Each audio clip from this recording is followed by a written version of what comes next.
Well, alrighty. So it seems that the MCU is a glutton for punishment at this particular point in time, because if you take a look at the slate of releases that they're having for 2025, they've been having flop after flop after flop. From Spider-Man to Captain America to Daredevil to Thunderbolts have all been 0 out of 4. They've all been commercial flop, and Ironheart is going to be another flop as well. Nobody's really going to be watching that. I guarantee you that. So a lot is riding on Fantastic Four first steps, and a lot is riding. People are hoping that this will be the remontada of the Marvel Cinematic Universe, and the projections are out. The projections are not bad at all. Projections are actually telling us that in the first week of release, we're going to be getting 125 million to 136 million at the box office for this particular movie. But is it going to hold over the course of time? And it's going to be doing better than Spider-Man Homecoming. But we've seen Stranger Things where movies debut like this, but the word of mouth isn't all that good, and it falls into a pit of darkness that we never find them again. Falls off a cliff, essentially. And it seems like this might be what might happen with this particular movie,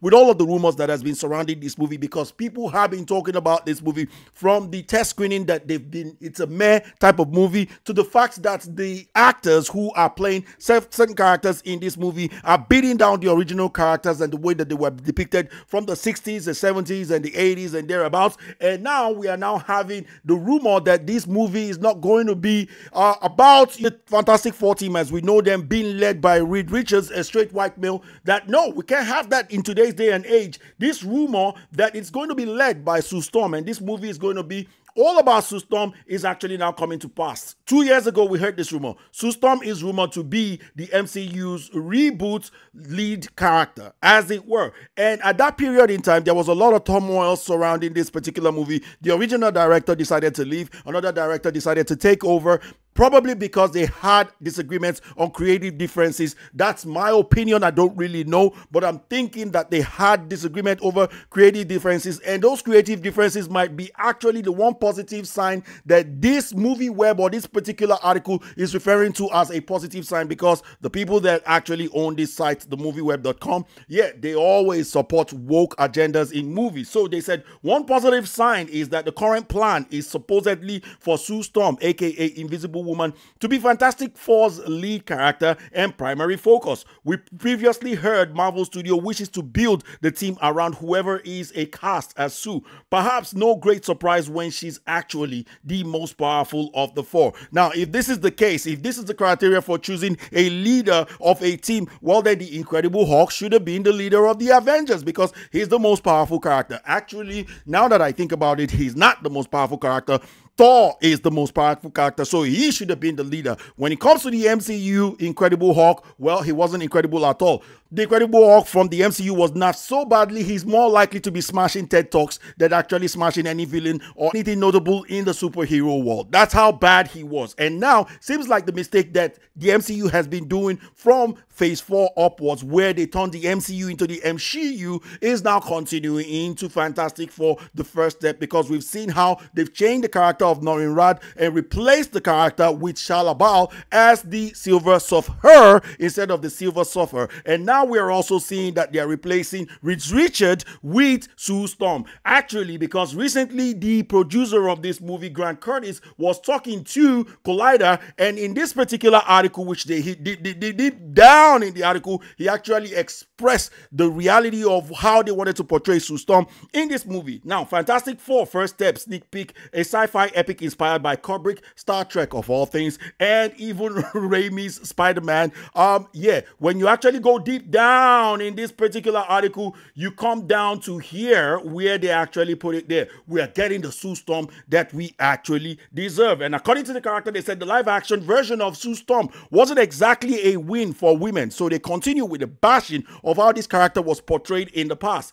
This is certainly not the fault of the actor who played her in the mid-2000s film Jessica Alba. Yeah, because she supports the trans agenda and other woke agenda, they don't want to bash the actress. They want to bash the character herself.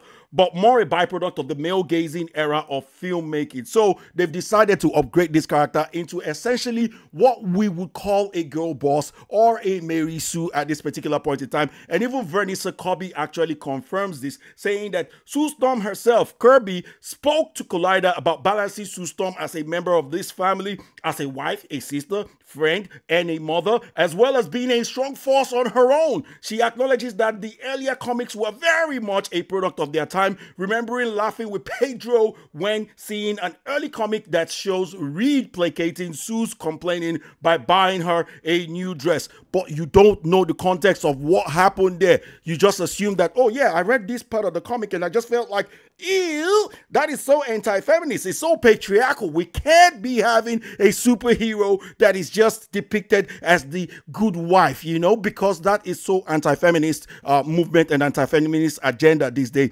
But if this is the case, then why are you hiding this fact? Because now the fact is out there, the truth is out there. Of course, no matter how much you try to do it, the internet always succeeds in winning. And you know, somebody actually posted what the producer from this particular article said, and that's from Cosmic Marvel on Twitter. So they posted this. They said Suestorm is the leader of the team in the Fantastic Four first step. If you go back through the comic, you realize that Suestorm is arguably the leader of the Fantastic Four, because without Suestorm, everything falls apart, says executive producer Grant Curtis. And he said it from that particular article. I didn't want to read it twice. That's why I just skipped to here. So exactly how are people feeling about this? Well, the first person here, the Birdman, actually posted something that indicates that you can argue that Suestorm was the leader of the Fantastic Four team. According to this particular article here, you know, everybody is a super Wikipedia keyboard warrior these days. They went and dug up maybe a page from some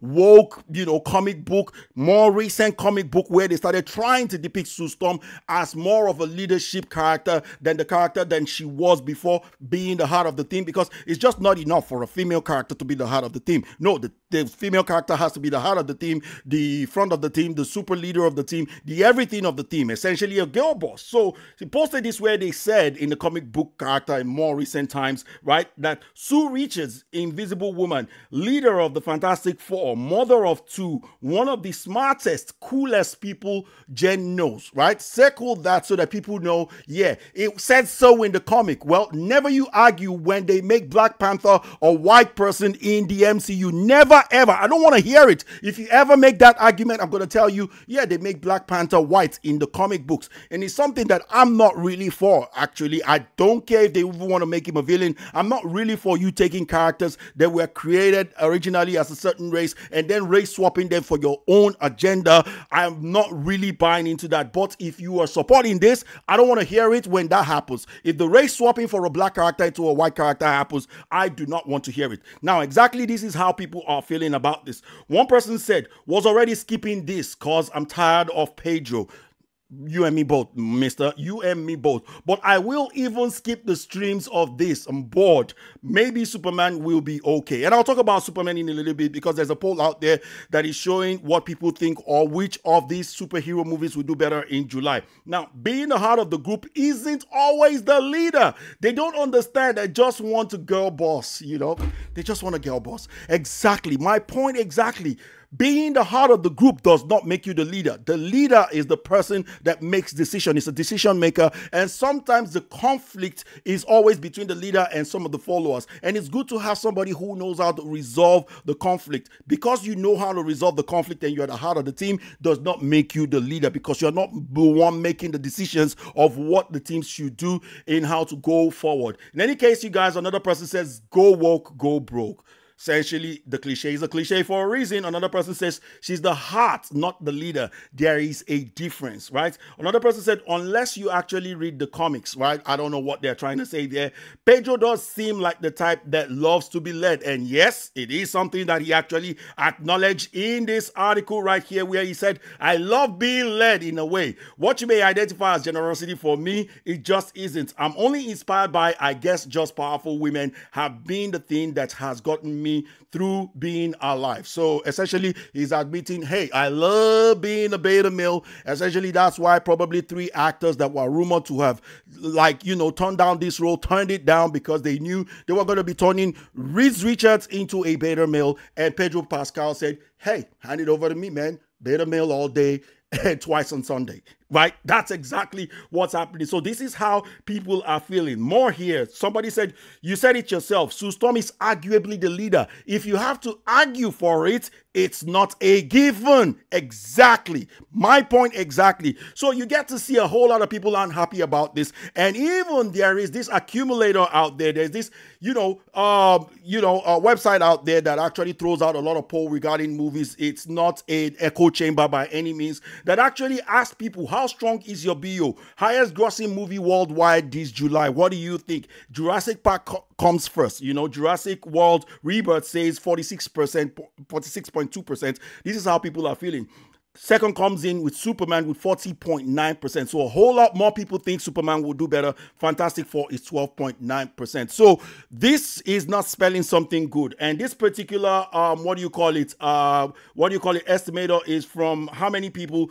2,504 votes across the world. So this is how people are feeling in general. This is way more than what you would ever get in something like, I don't know, Rotten Tomatoes, which gets 500, 400 people these days rating things. So this is a whole lot of people out there thinking that, yeah, Fantastic Four First Step is not going to do pretty well. And what I've been hearing about the test screenings have not been all that great. Even Grace Randolph said something about the test screening not being great. People screaming that this is a meh movie, and I wouldn't be surprised because once again, you're having a third movie by the MCU where the bad guy is ultra powerful and the good guys are nowhere near. So at the end of the day, they might probably end up having to talk Galactus down, especially having a female leader whose expertise is conflict resolution. So expect that from this movie. These are my thoughts. This movie, I don't know if it's going to have legs or even if those predictions are going to hold as we get closer to the movie, but only time will tell.